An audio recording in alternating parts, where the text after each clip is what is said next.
L'économie encore, avec cette offensive inédite, je vous le disais, de la Commission européenne contre l'Allemagne. D'ordinaire, ce sont les pays en difficulté, les pays déficitaires qui sont pris pour cible.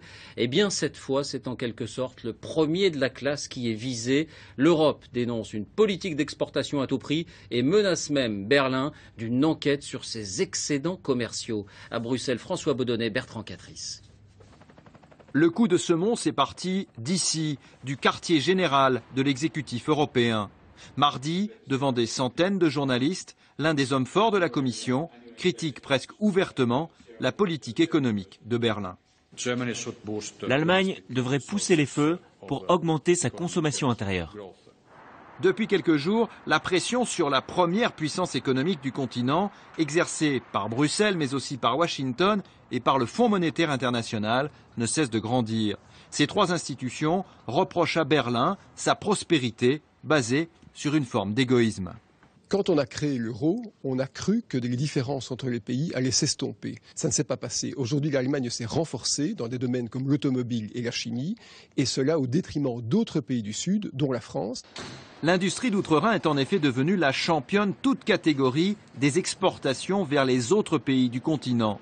Conséquence, depuis 10 ans, alors que la balance commerciale allemande explose, celle de la France s'effondre. Or, lorsqu'un État européen a de gros excédents pendant plus de 3 ans, la Commission a le droit de le sanctionner. Et même si ce soir à Bruxelles, les responsables européens s'accordent pour dire qu'on n'en est pas encore là, il est presque certain que la semaine prochaine, la Commission européenne va ouvrir une enquête à l'encontre de l'Allemagne, une première pour le bon élève de l'Europe. Bonsoir Arnaud Boutet, vous êtes en direct à Berlin. L'Allemagne a-t-elle réagi à cette admonestation ? Oui, parce que depuis 6 ans, les excédents de l'Allemagne dépassent les 6% et Berlin ne souhaite rien changer.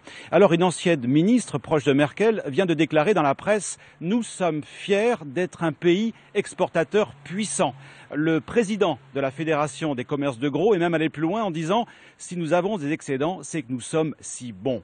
Voilà, la droite rejette la critique, la gauche ne dit rien, car en ce moment, chrétiens-démocrates et sociaux-démocrates négocient un programme de coalition avec une augmentation possible des salaires et donc une relance éventuelle de la consommation intérieure. Le tout, vous l'avez vu, sous la pression des États-Unis et du reste de l'Europe. Merci Arnaud. Et puis sachez par ailleurs que la Banque centrale européenne a annoncé une baisse surprise de son principal taux d'intérêt. Le loyer de l'argent passe de 0,5 à 0,25%, un geste pour favoriser le crédit, donc la croissance.